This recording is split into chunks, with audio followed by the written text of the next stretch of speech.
Great.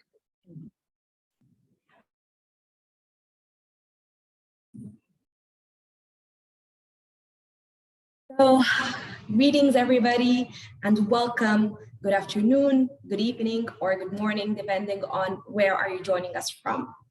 This is Hogar Munsif, and it is my pleasure to be the moderator of this side event today entitled Young Voices in Sustainable Peace and Arms Control Processes, that is organized on the sidelines of the United Nations Annual Youth Forum. Welcome to you all. The youth need SDG 16, and SDG 16 needs to be achieved with the youth.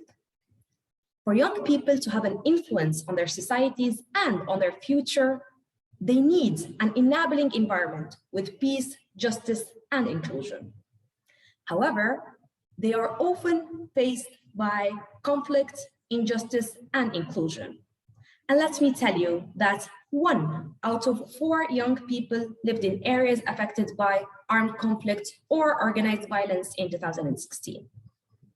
43% of all homicides globally involve people between 10 and 29 years old. 70% of all human trafficking victims in the sub-Saharan Africa were children. And only 2.2% of all the world's parliamentarians were under 30 years of age in 2017.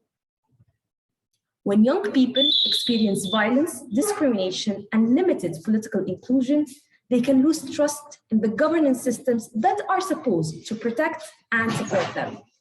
And in turn, achieving peace, justice, and inclusion in any country is impossible without youth meaningful engagement. Youth play a critical role in sustaining peace and in sustainable development. As peace builders, frontline workers, development practitioners, human rights defenders, environmental activists, and others.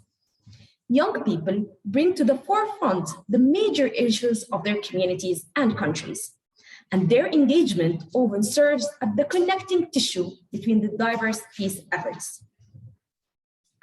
The United Nations Security Council Landmark Resolution 2250 in 2015 recognizes that young people play an important and positive role in the maintenance and promotion of international peace and security.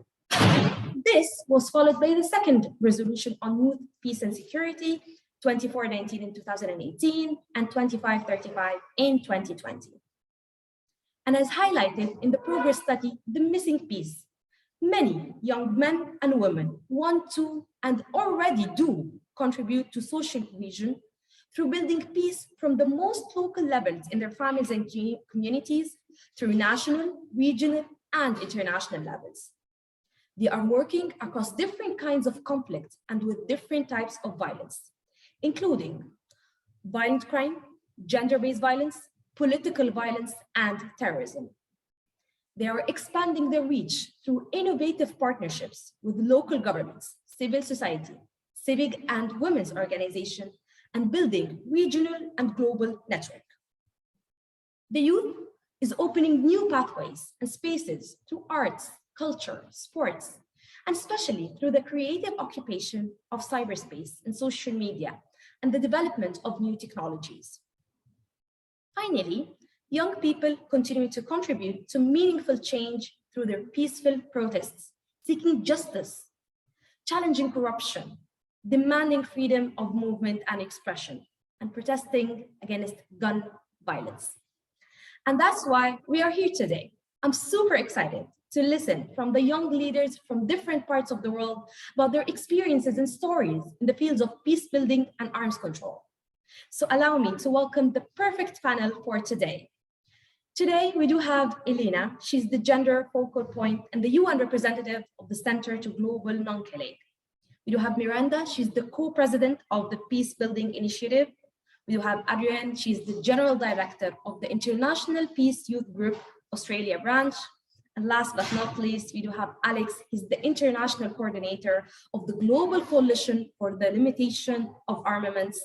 And let me start by Adrienne. I'll go directly to you. Adrienne, welcome to our event today. And kindly let me ask you, from your point of view, Why is the participation of youth important for sustainable peace? And how can youth play an active role in arms control? Adrian, you're so welcomed, and the floor is yours. Hello and greetings to all our valuable guests. It's an honor for me to be part of this event of young people who will be the main players of peace. My name is Adrian. I'm from IPYG, International Peace Youth Group. It is a youth organization under HWPL, which is affiliated with 851 organizations in 119 countries around the world. The questions that I've answered through this event were about the things that IPYG is currently interested in, and I'm happy to share with them through this time. So why is the participation of the youth important for sustainable peace? Well, first, I think that the most important thing to sustainable peace is the creation of change through sustainable action. Therefore, the participation of the youth who will continue to act for peace is a very important factor. And also, young people have their youth and their infinite future, which is well illustrated in the two visions of the IPYG. The first vision is that young people are the tomorrow's decision makers. And the second vision is that young people have to protect themselves from all the threats because young people themselves are the victims who have to fight to death in front line during the wars. With these two visions, IPYG has been shouting to overcome the crisis and protect the youth themselves. And IPYG puts lots of importance on youth solidarity and suggesting participating in the Youth Empowerment Peace Workshops, which is a discussion platform for young people around the world. Around 2,000 youth from 55 countries have attended this workshop, which helps participants to solve the problem according to their own circumstances and focuses on empowering the participants. This online workshop, which dealt with the overcoming the pandemic crisis and building a sustainable future, called for the youth to move proactively. In response, the youth joined the workshops hosted by each continent, and there they shared their challenges in their region and launched collaborative projects to counter these issues. Building on these records, the IPYG will continue the activities to expand the youth solidarity and help raise citizens' awareness by growing their presence online. And so how can the youth play an active role in arms control? This question can be answered through the Declaration of Peace and Cessation of War, which is the DPCW. It is proposed by HWPL as the answer to sustainable peace, and through the various works of IPYG, which are supporting the DPCW. The solution of the current international community, which requires a lot of sacrifices, or another sacrifice in the name of peace, is not restoring peace, but only picking up the pieces. And so in response, we found that we need a fundamental solution to the real and sustainable peace threatened by the conflicts, ideological, religious conflicts and war. And now HWPL is struggling to get an agreement from the international community to establish the DPCW as the international law as the way of realizing it. However, for the DPCW to be enacted and effective as the international law, it can be possible only when the international community's attention and motivation to peace takes the lead. So for this, IPYG has been doing various peace activities for the youth who will build and lead the future in order to promote the awareness of peace and spread the peace culture so that the youth's voice shouting for peace can urge the international community to enact the international law. The Article 1 and 2 of the DPCW suggests ways to control the usage of weapons by gradually reducing it and to eliminate the fundamental elements which are threatening the international community. So therefore, IPYG is going to focus on the direction of making common law after presenting the DPCW as a resolution to the United Nations General Assembly. And in that manner, first, youth should have a sense of empowerment as leaders who will lead the future and focus on creating atmosphere so the international community can have more interest in peace and peace culture can be spread through various campaigns, online workshops, peace educations, and young people will try to realize that the DPCW, by urging the leaders of each country to work for peace, campaigning to stop the conflict, and volunteering for the weak. To enact the law is the role of the experts. But I think that the peace letter activity, which can be done by the civil society, such as the youth and the women, is a good activity for the young people to voice out. Back in the 1970s, in the midst of the Vietnam War, young people in the US shouted for ending war and sacrifice, centered on universities. And as a result, the Vietnam War ended. And the leader has to follow the voice of the people. And so I believe if young people speak out to the leaders with peace letters to reduce the use of weapons and end war, they can gradually change the society. And yes, thank you very much for allowing me to answer these questions. Thank you so much for this very important presentation that you've given us. You've talked about so many successful projects and events done by the IPYG, and those projects, I'm sure they helped a lot in the youth participation in international peace and international law. So I thank you so much for that, and I'm sure that the IPG is doing a very good job. If you want, you can leave the link of your website and communications in the chat box for other participants to get to know more about your organization. Now, let me move to Elena. Elena, talk to us more about the challenges facing the young women, especially sexual violence. What do you think about that, and how do you think the UN has helped in the youth participation? Thank yes, you. You have the floor. Yes, I was trying to unmute myself, but yeah, thank you. That's pretty much what I'm working with the women's involvement with peace building and especially tackling violence. And I'm going to today on my presentation or speech, I'm going to concentrate on quite a special way of using violence or what can we use as a war weapon as well. I'm just going to share my screen.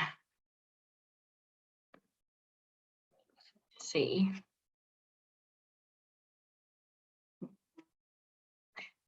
You can see it now? Yes. Yeah. Let me first start by introducing myself. So my name is Elina Viitasaari. I'm here in Finland currently. This is where I'm from also. Almost, we still have a little bit snow, but getting warmer so slowly, but yeah. I'm representing Center for Global Non-Killing, and I'm there a UN representative and focusing on the violence against women and femicides. So first I want to kind of open what is sexual violence as a war weapon. Because usually when we are talking about what kind of weapons we use in a war, it's usually about the conventional weapons, guns and nuclear weapons and such. But sometimes we forget that there are other ways to fight in a war too.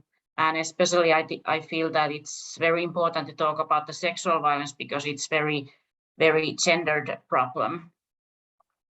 I'm going to answer these short questions first, and then move on to the solutions or some suggestions what we can do to tackle the issue. But first question that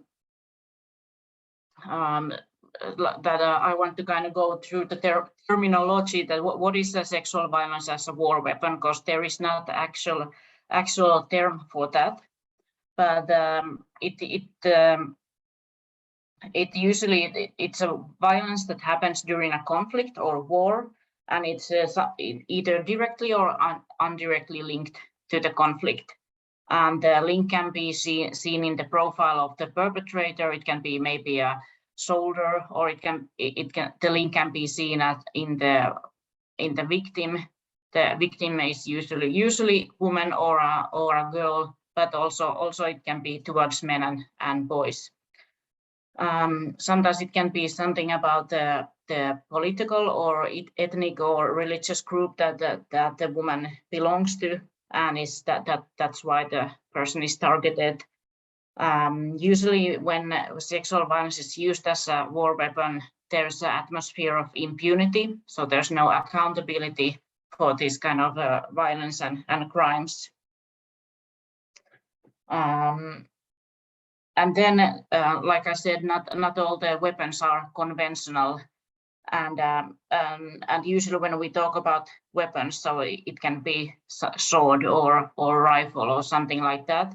But the weapon can also be, through the terms, it can be something that's used against the opponent or victim, or it can be whatever that you are using to defend yourself or attack someone else. So it doesn't need to be actually something concrete. One thing that needs to be fulfilled to be able to call sexual violence as a war weapon is that it's used as a part of systematic political campaign, and it has to have a strategic military purposes.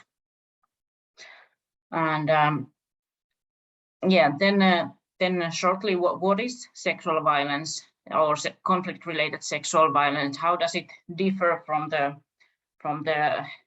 how would I say, normal sexual violence, which has nothing to do with being normal, but other kind of sexual violence? Usually the sexual violence that's used as a war weapon, it's mostly rape in every possible form. It can be gang rapes, sexual slavery, castration, genital mutilation or torture, coerced penetration with foreign objects, guns or bottles or such. It can be cutting of breasts or slicing pregnant women's stomachs and such. Everything as awful things that you can imagine. I'm sorry, I'm telling these examples. I know they are awful to hear and something we don't even want to think about, but I feel that it's extremely important to discuss about the things with their actual words and what is the realism. It can also be something psychological, such as forcing someone to watch their kins to be raped or then threatening with sexual violence. But then, so why is sexual violence used as a war weapon? Well, it's cheap, it's easy, and it's very effective and powerful tool to gain power over someone else. And I think that's also something we need to remember when we are talking about the arms control and when the conventional weapons are taken away through processes or such that will there be some kind of other violence or some other ways to use the for war weapon if there are no actual guns. And the sexual violence is used as a strategy to terrorize, degrade, shame, and humiliate both the victim, but also the group that the victim is part of or belongs to. Like all kind of gender-based violence, the root cause comes from the patriarchy and thinking that men are more worthy than women. And one reason why sexual violence is used as a war weapon is that it's a way to feminize the victim. And when I say feminize, it means that trying to make someone look weak, because being feminine is still linked in the patriarchal word to the thought of being weak.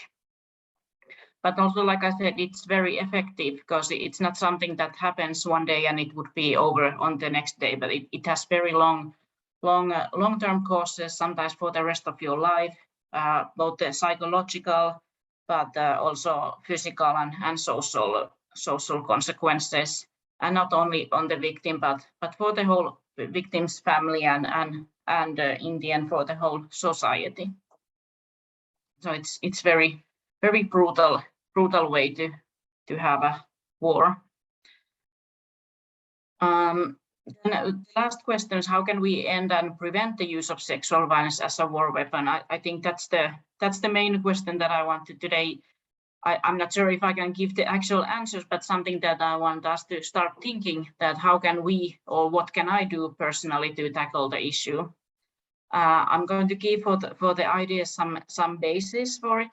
And the first one is the United Nations Security Council's Resolution 1325, called Women, Peace and Security from 2000.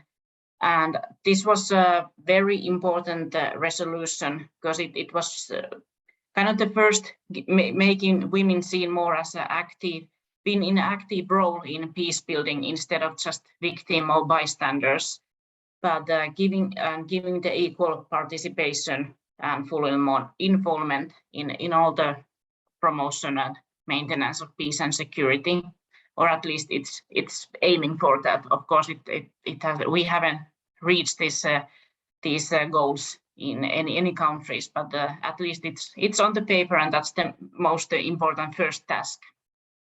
I'm not going to go too much into this resolution, but there was additional resolutions. I think there's been 7 or 8 additional resolutions to this 1325, and one of them is 1820, which is actually concentrating on this subject that I was talking in the beginning, the sexual violence as a strategy of war.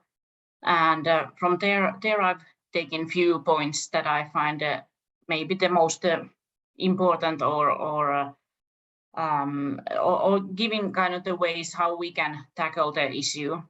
And the first one is acknowledging and admitting that in a conflict there has been use of sexual violence as a strategy of war, and that sometimes takes a long time.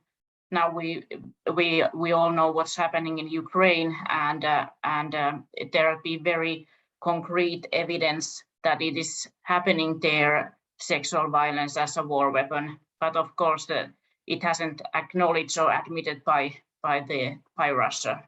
But we have seen that it takes some time to get there, and in some places it never gets the acknowledgement that it should have.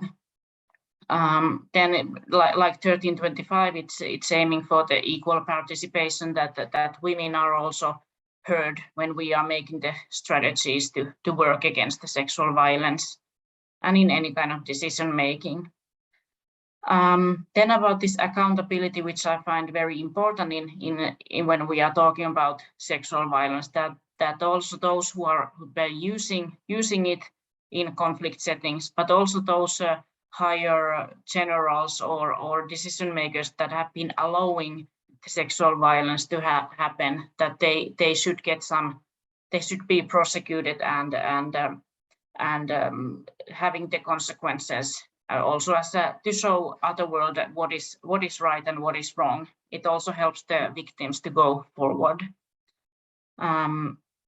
It's talking a lot about the training professionals about sexual violence in conflicts, about the peacekeepers and policies and humanitarian workers and such, that they know what is gender-based violence, they know what is sexual violence and such, and how you can help the victims in those situations. And then also that the work against the sexual violence needs to be strategic, and not just one campaign or some statement in papers, but it needs to be something that happens in every level of the society. These two I want to take it together with the third resolution about the youth, peace and security that we already heard in the beginning a little bit about. And I know much more about the women, peace and security, but what I've been comparing these two resolutions, they are not that much different. But in the other one, we are talking more about women, and on the other one, more about youth. And I feel that now when we have a lot of experience about how we've been implementing 1325 to get women more involved, I think we can use those same examples and ways get the youth also more involved. And especially when it comes to this sexual violence, I feel that the youth should be very strongly participating that discussion as well, because it affects on youths, both as the victims but also as the perpetrators, because a lot of the military personnel are young women and men, and I think there would be quite huge potential to be able to affect on the problem. And also because well, when it's about behavior and thoughts and attitudes, of course every one of us can work on those, but I think it's more fruitful when we are talking with youths. Then it's much easier to kind of question your own attitudes and your own behavior. And that's why I think we should really focus on with this work to do it together with youths. I think that was my presentation for now. I haven't checked my watch if I was speaking 2 minutes or 20 minutes, but hopefully we are on a time. Elina, we were enjoying your speech and your presentation a lot, and I thank you so much for the valuable information that you presented and for shedding the light on a totally different type of weapons, the sexual violence as a war strategy and as a type of weapon, which me personally, I didn't know about. So thank you so much for that. You've talked about so many important points, and you've presented a realistic view of how women, again, are extra affected by conflict. So I thank you so much for this. And now let's move to Miranda. Miranda will talk to us about positive peace for sustainable development and youth inclusion. Miranda, I welcome you a lot, and you have the floor. Thank you so much. So hello, everyone. My name is Miranda, and I'm the co-director of the Graduate Institute Geneva's Peacebuilding Initiative since 2020, where I'll be soon handing over my role to Alex, who's also in this call once I graduate. So this is an amazing last opportunity for me to engage in such a fantastic event. And I would like to thank all the organizers and speakers for the engagement in these really, really important topics and for having us here today. So a bit of a personal touch to explain why I believe so strongly in considering sustainable development in peace studies. So I'm British by origin, but I grew up in the UK, Peru, Kenya, and Switzerland. So growing up in developing regions and witnessing extreme poverty as an expat child, coming from the background that I am so lucky to have, I really quickly noticed the harsh realities of inequality around the world. So this led me to wanting to further understand more about the issues of inequality and international development, which led me to pursue my master's degree here in Geneva, and also then becoming the co-director of this initiative on campus today. So I'm really happy to present to you how that we believe peacebuilding studies need to definitely consider development work and not just the absence of war and violence for peacebuilding. So a little bit about the initiative. We were founded in 2019 with an emphasis of having an initiative on campus devoted to focusing on peacebuilding and providing a bridge between academia and professional opportunities, enabling youth all around the world to learn and engage in professional opportunities that they can have in the peacebuilding sector. Furthermore, we seek to champion a comprehensive and collaborative approach by advancing intergenerational dialogue across sectors and borders. So at the heart of our work lies the conviction that when the role of the youth in building peace is acknowledged and mobilized, that we all may better meet the issues of today. So just like the theme of this event, we ourselves have faced plenty of challenges due to COVID-19, but funnily enough, these have actually led us to better achieve our goals of branching out to youth and global actors due to the nature of online events such as this one. So we have grown to a more outward-looking mindset as an initiative.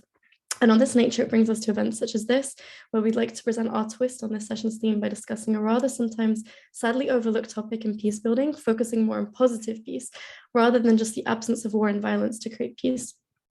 So positive peace entails shifting a focus on what regions can do to ensure that conflict is less likely to take place in the future again. So by looking at development efforts such as education, healthcare, and equality to ensure that there's way less likelihood and avenues for people to turn to violence out of desperation. So organizations involved in peace building focus more and more on building a positive peace that ensures human security, local and marginalized community empowerment, and respect for human rights and sustainable development. So we've been really lucky as an initiative to, in the past Geneva Peace Week, to have shared our passion for this vision of positive peace theories in a podcast we did with Geneva Center for Security Policy and also the Institute of Economics and Peace on the Peace Index as well.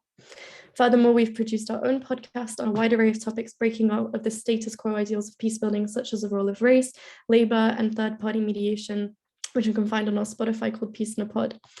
So as you can tell, we're very active on social media, as we believe this is a great platform to engage youth all around the world, where we've been posting weekly news stories where people can gain access to neutral information on conflicts, peace processes, historic events, all covering unique angles on peace building and providing people with different viewpoints on peace building than they usually may come across on any traditional medias. So along with that, we host events with professionals already working in the field to give advice to attendees entering the professional spheres, and we partner with external organizations as we believe that the world is stronger in achieving the aims of peace building if we all work together, if we have similar aims for much more longer lasting and diverse impacts.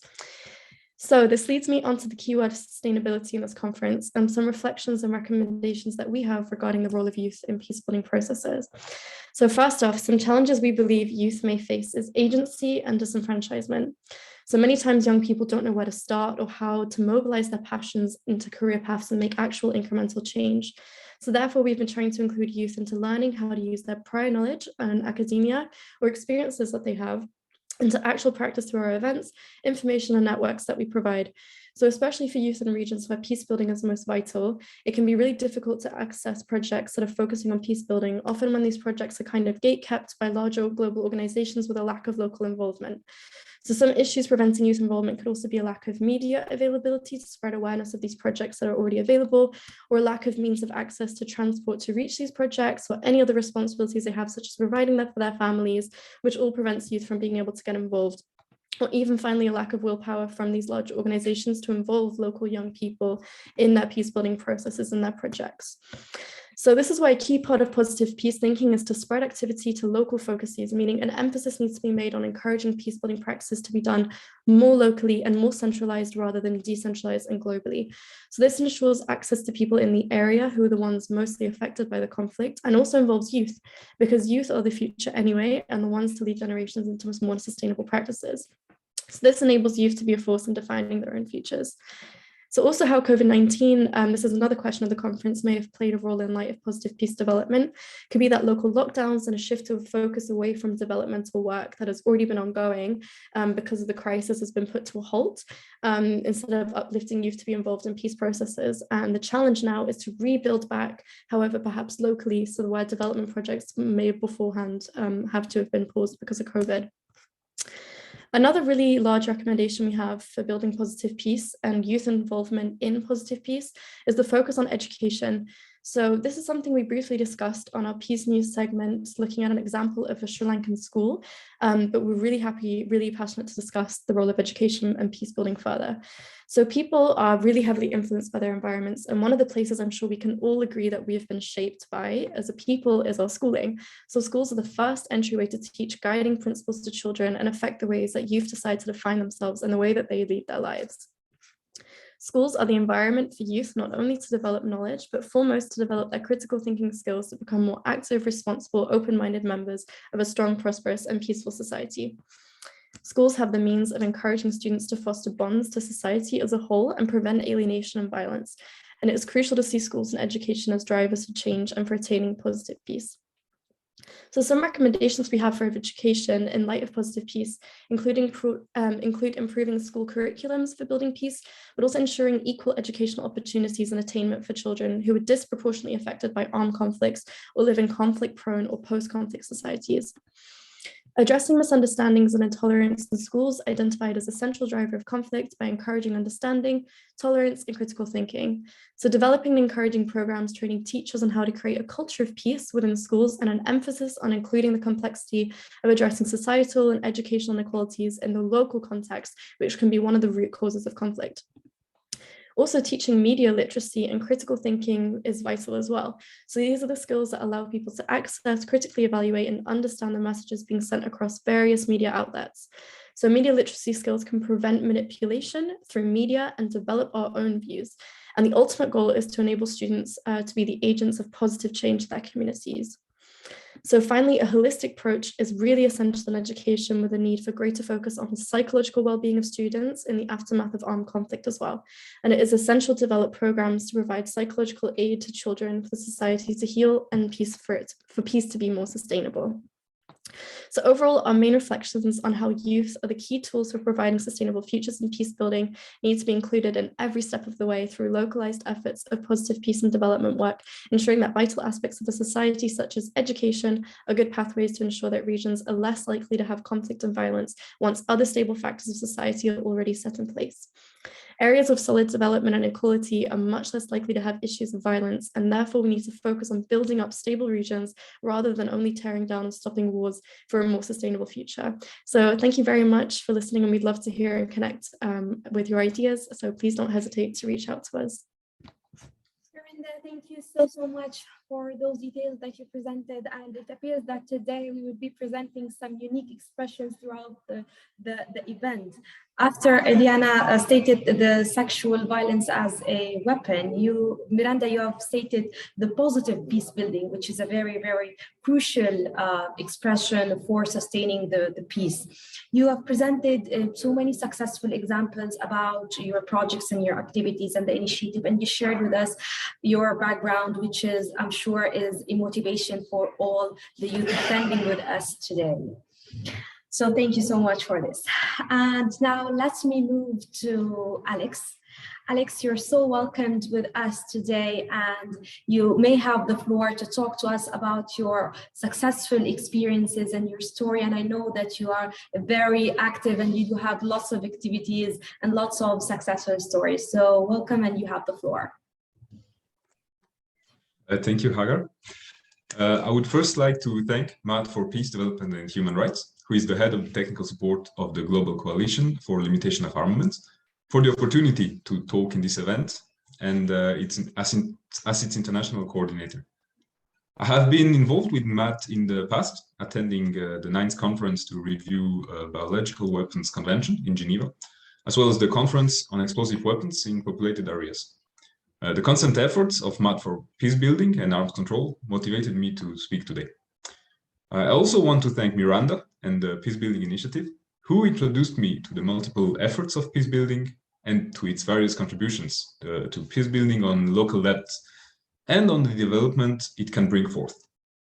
I would like to highlight as well the youth voices are in recent years gaining a tremendous weight in various areas, most notably in the climate change problematic.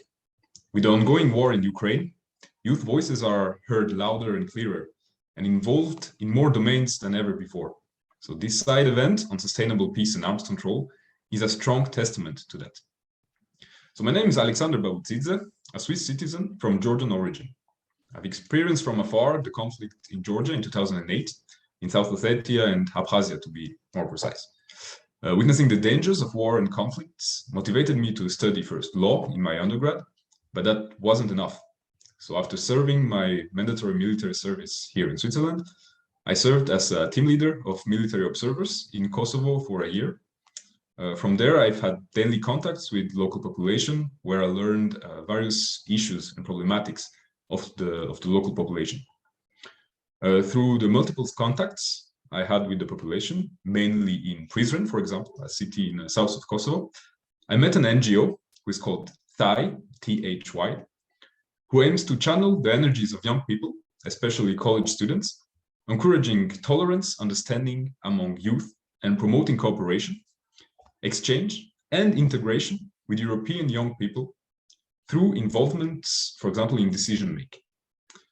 To provide some context, Kosovo is experiencing to this day a massive exodus of youth leaving the country as soon as they can, mainly after finishing their studies, to try, for example, to work in Europe. This NGO, THY, tries to promote youth development projects in Kosovo to motivate young people to remain there.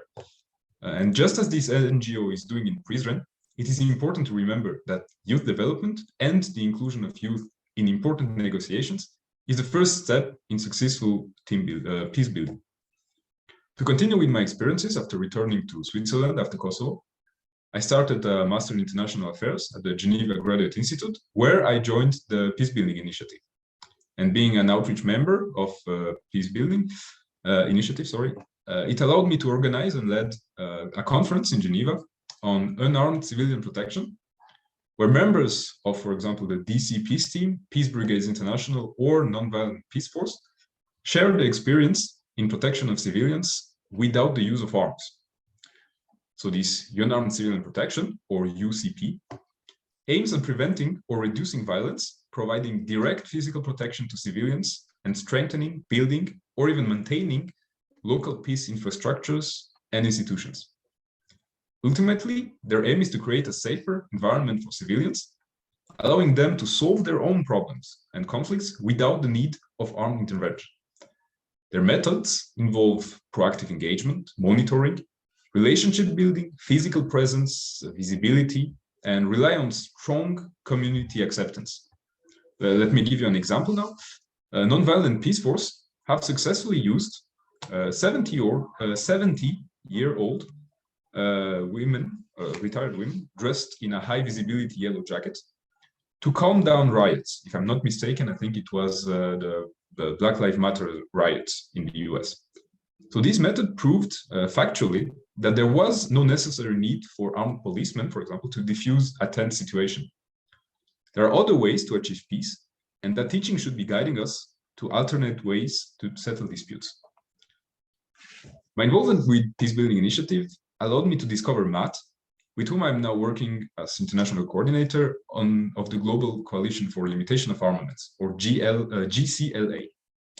So the GCLA is a group of Arab and international organizations which shared aims to promote the principles and rules of disarmament and non-proliferation of arms, and call on the warring parties and their international supporters to put an end to the conflict that threatens the lives of civilians. This is done through the use of best practice, international standards, and atypical solutions to fight the proliferation of weapons, especially in the Middle East and North Africa, which is witnessing, as you know, many conflicts.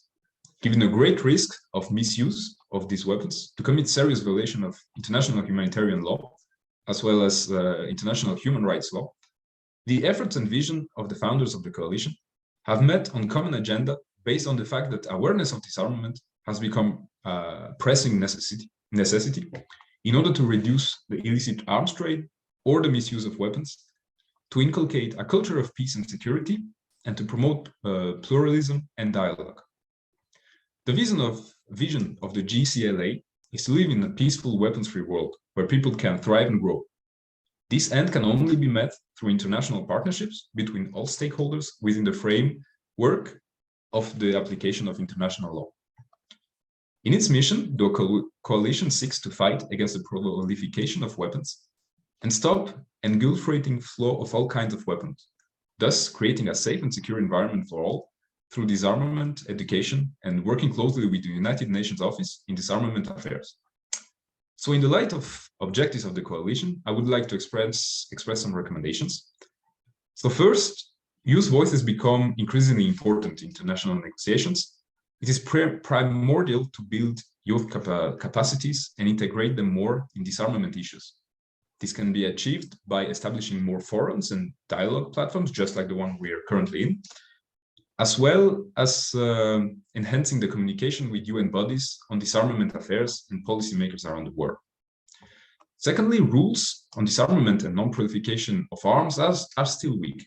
On the 7th of April, 2022, for example, a couple of weeks ago, the Conference on Explosive Weapons in Populated Areas tried advancing the issue of disarmament, which is a good step in the right direction. And more conferences on the matter should be organized with the inclusion of as much organizations and youth voices as possible. A third point, providing assistance and advice to governments and stakeholders to develop policies to control proliferation of arms is another objective of the coalition. There are, for example, currently organizations which work in the fields, such as the Geneva Center for Security Sector Governance or the Interparliamentary Union, to give some examples. But more NGOs and organizations should focus on the topic, since the existing organizations cannot cover all domains and all affected countries. And lastly, fourth point, just as Miranda said, digital and social media are a great tool to promote peace building. So amplifying digital literacy on weapons proliferation is a great way to draw the attention of youth on this problematic. Preparing reports, studies, and research, as well as providing sources of information, are primarily part of achieving disarmament, but the use of digital and social media could be a great help in achieving these goals. In conclusion, it is important that we cooperate as much as possible to achieve these goals. Alone, it diminish our chances of success. But however, events such as this one allows us to gain visibility, not only to general public, but among our peers as well. Forming a network of NGOs is fundamental in achieving common goals. So I encourage you to seek contact with us and let's try to achieve these goals we all set together.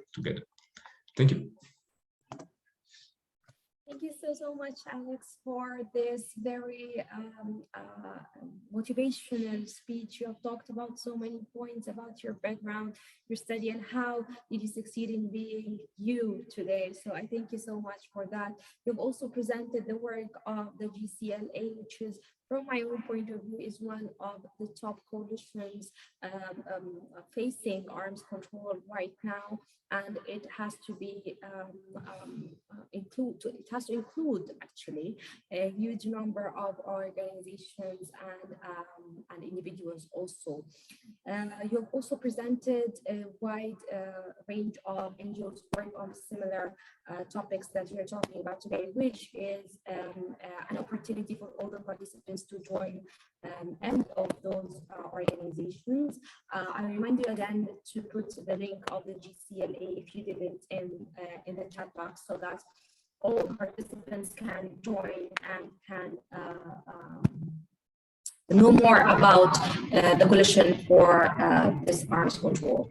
Actually, the chat box is full of questions already, so let us start by the first question, stating thanks for the perfect intervention and moderation. How can we as civil society and youth help in providing more about peace education? Please feel free, any of you, to any of the speakers actually, to jump in to answer this question. So you can just tell me if I can unmute. On peace education. I guess, Elena, you were talking about the curriculums at the beginning. Would you like me to unmute you?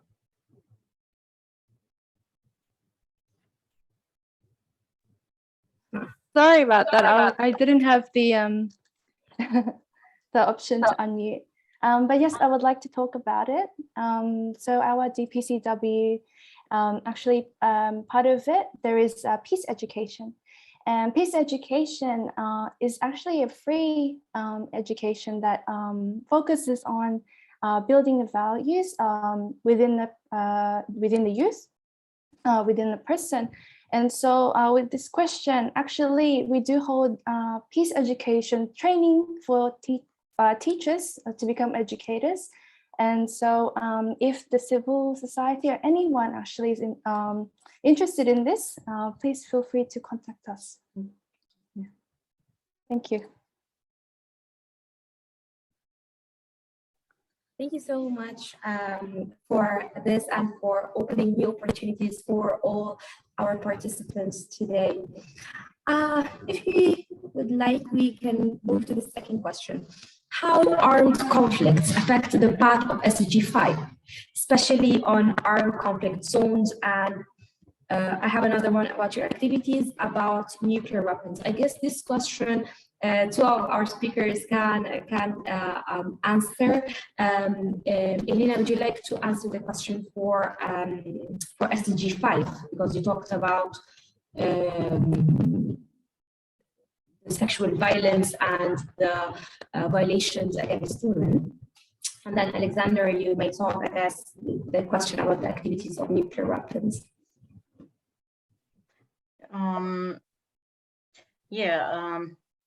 If I understood the question right, so how the armed conflict affect SDG 5 on armed conflict zones? Well, I think as gender equality is linked to everything what we do, so everything is also linked to gender equality, and all the challenges that we face, they are always challenging the gender equality, such as when Miranda was talking about COVID, and that has been a huge backway for SDG 5 process, and also all the conflicts are also also giving a huge pushback for the SDG 5 work. But I think the work that we do with SDG 5 on the conflict areas needs to be a little bit different, that it's not really focused on the positive peace building, what we were discussing earlier, that it's really just trying to get decrease the gender-based violence and giving the possibilities for women more in the peace building and processes and peace negotiations and mediation and all these that give more places and possibilities for women to also affect on the conflict and for ending the conflict. But also, like I said, when we are talking about the conflicts and wars, so it affects a lot differently in women and girls. So a lot of work among SDG 5 is about giving the services for the victims of violence and sexual violence. It can be both the psychological or the physical services, but also the judicial office services, if there are those in the conflict areas, and maybe even later on. I can also I noticed there was about human trafficking later on the question, so I think that's also highly linked on the conflicts and SDG 5, because that's when the human trafficking is always increasing highly during the conflicts and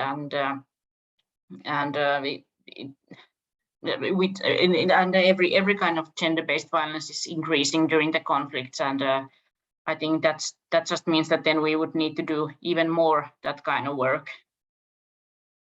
I'm not sure if I gave any direct answers, but yes, you did. Thank you so much for that. I guess this answered the questions.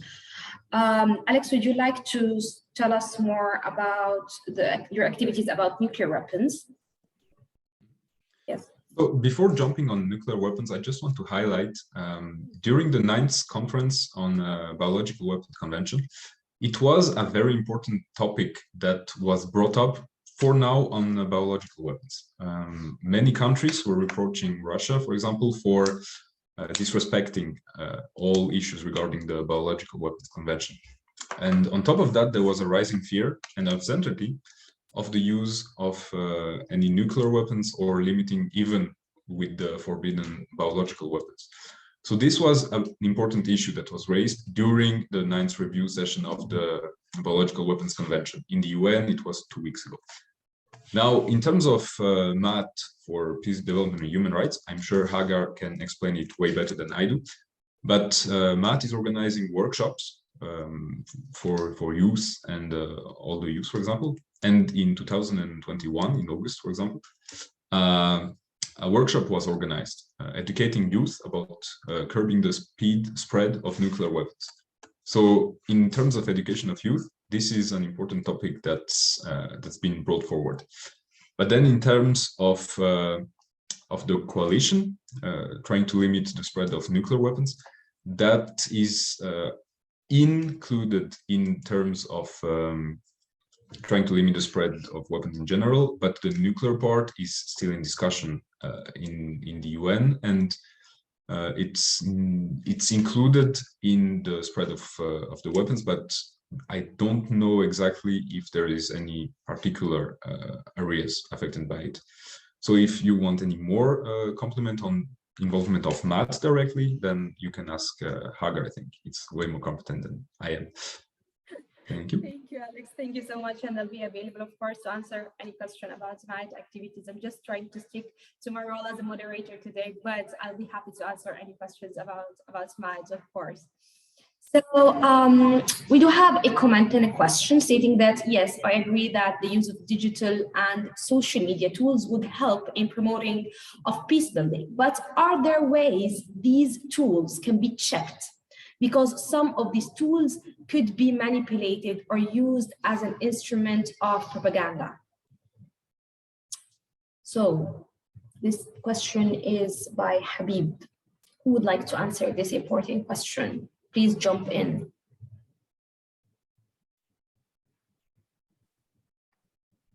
Miranda, you can open.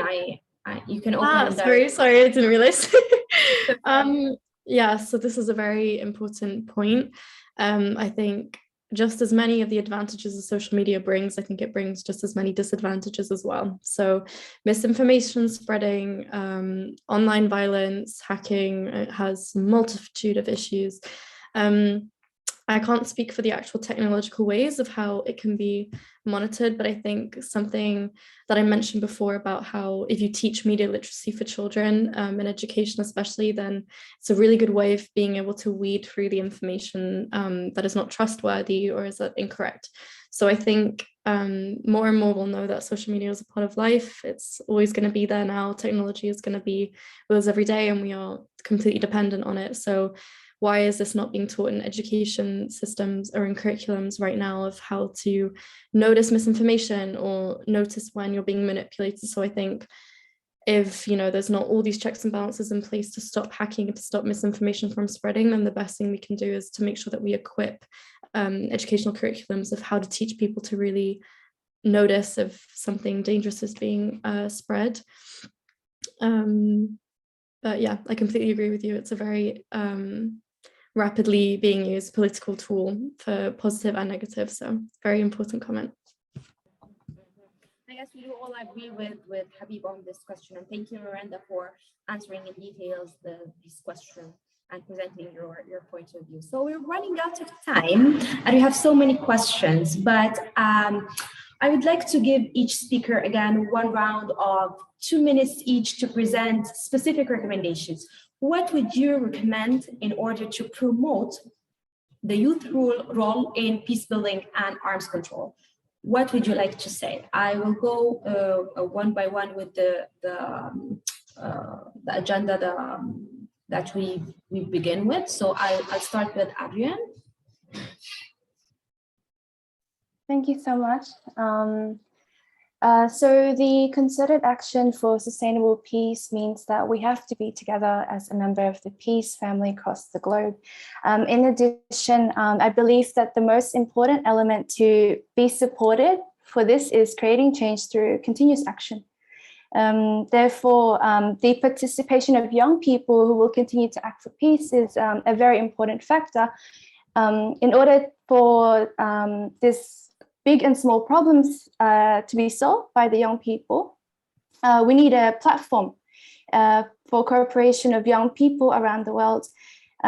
In response, IPYG emphasized the importance of youth solidarity and operated the Youth Empowerment Peace Workshop. It is a discussion platform for young people around the world, an educational program, which is the Youth Empowerment Peace class, created by listening to the realities and voices of young people in each country. If young people become the main agents, learn how to resolve conflicts and realize peace, internalize the values of peace through education, so that each individual can become a messenger of peace, deliver and practice this, world of peace we are aiming for will be better. I think it could be in the near future. Yes. So once again, I wanted to thank you everyone for inviting us to this wonderful event. IPYG will continue to gather the voices of the young people and the youth to directly move for peace. We will always welcome your voices to join us as well in this process, and we are also ready to actively cooperate in your peace process. I would like to express my gratitude to the Maat team, to Ms. Haga for organizing this wonderful event, this very, very meaningful event, and to all the speakers as well for your time. I look forward to making good ties with everyone and yes, becoming a more peaceful family, working together for peace. So we do look forward to receiving your contacts through our WhatsApp or our email address, as you can see now in the PPT. Yes, thank you so much again. Thank you so much, Adrian, for your participation and for joining us with such an active and a friendly soul. Thank you so much for that. So let's move to Elena. Elena, what are your recommendations for us today? Well, I think the main key is just to be active on your own way. That you have to find the way that you want to change the world. There are so many different non-killing, non-violent methods, ways to change the world and affect on the issues that you feel close to you. And it doesn't always need to be even something huge. It can be. We've been talking about the social media today. I think that's very good way to be active and for discussions and sharing info and learning new things also. I think that's very I think the worst thing that you can do is just to stay silent and not do anything, just show some kind of support and share things in social media is very important. But also, like Adrian also said, that it's important to get together and work together. And what I feel that I got so much strength and inspiration and knowledge from all these volunteer groups, especially if it's been international, when you hear different kinds of thoughts and different kind of views, it makes sometimes you question your own thoughts and attitudes, which is very healthy way to for your personal growth also. But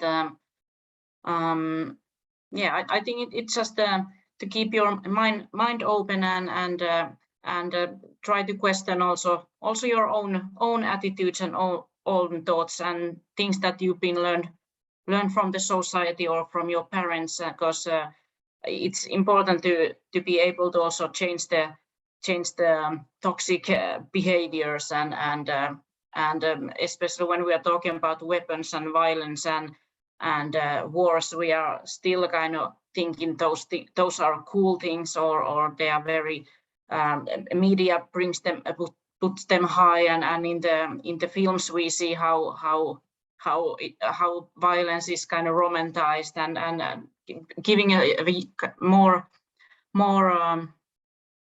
we are like highlighting more violence than we are highlighting peace, and I think that's something that we need to also think about with ourselves, that what are our real thoughts, and am I also kind of supporting those thoughts, or am I working according to my own values? I think that it's best to start from yourself, but yeah, stay active and do a lot of volunteer work and choose the way that fits best for you. Thank you so much for that. And of course, all of us will take your recommendations into consideration, and I'll start by myself and I'll keep active. I assure you I will do so. Let's move to Miranda. Miranda, what would you like to recommend us today? I know you included some recommendations in your speech, but anyways, you can just present a couple of them now in just 2 minutes. Thank you. So first of all, thank you so much for the organization. This has been such a good event and we're really, really grateful to be taking a part. I think the first thing that comes to mind, I know it's such a thrown around word, but it's just youth. It is so much easier to learn something than it is to unlearn a behavior. So if you start young, there is a much better likelihood of shaping more sustainable futures and societies of people. So starting in schools and education, I've never understood why peace mediators can't replicate their work in the playground. I mean, these tools that they are giving for negotiations and conflicts, I mean, we need them in everyday lives. So as long as the more and more people have these tools for nonviolence and tolerance for other people with different ideas, then the more and more societies will be safer as a whole and more peaceful. So yeah, definitely education and inclusion of youth in every step of the way, because if people feel heard and important, then they will be more likely to take part as well. So yeah, just a lot of tolerance and fear. I feel like fear is the main reason that we have conflict and violence, because we are fearful of other people. So the more we're reminded of our common humanity at an early age, and to not fear people that don't look like you or act like you or think like you, this tolerance will really prevent more violence. Because if you think about peace building on a really individual level through the youth, the more individuals that are happy and peaceful with each other, the more, the less likelihood you will be able to evolve in violence. So yeah. Thank you so much, Miranda. And I join you, youth, I join you. And now let's move to Alex.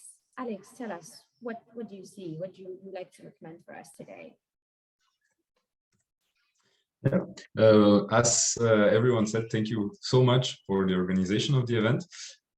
Just as Adrian said, youth voices become increasingly important in international negotiations. So just like you said, creating a youth platform and entertaining, not only creating, but fueling this youth platform with as many youth individually or via organizations is such a great idea to try to effectively involve youth in the development of any project.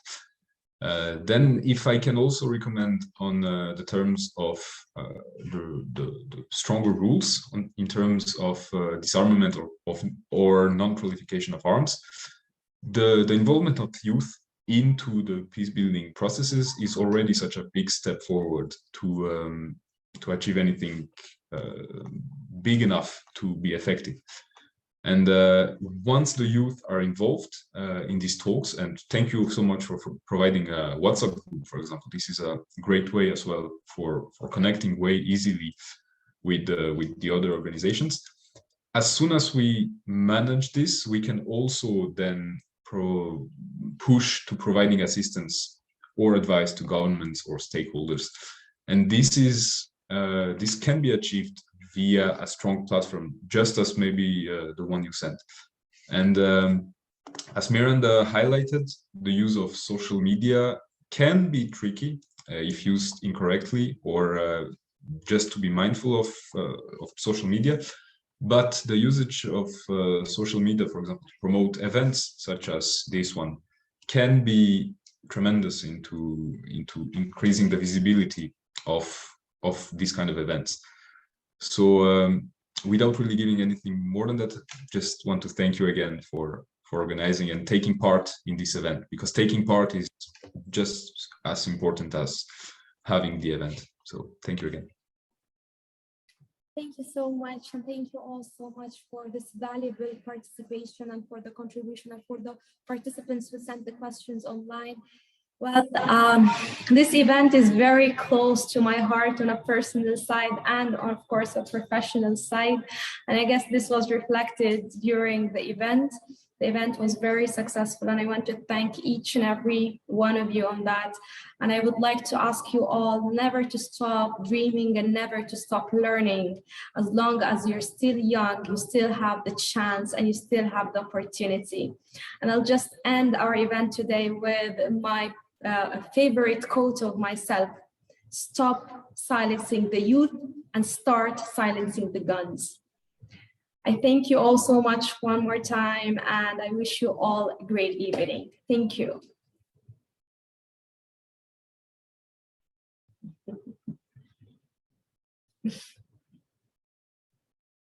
Thank you all. Thank you so much. Thank you all. Thank you so much.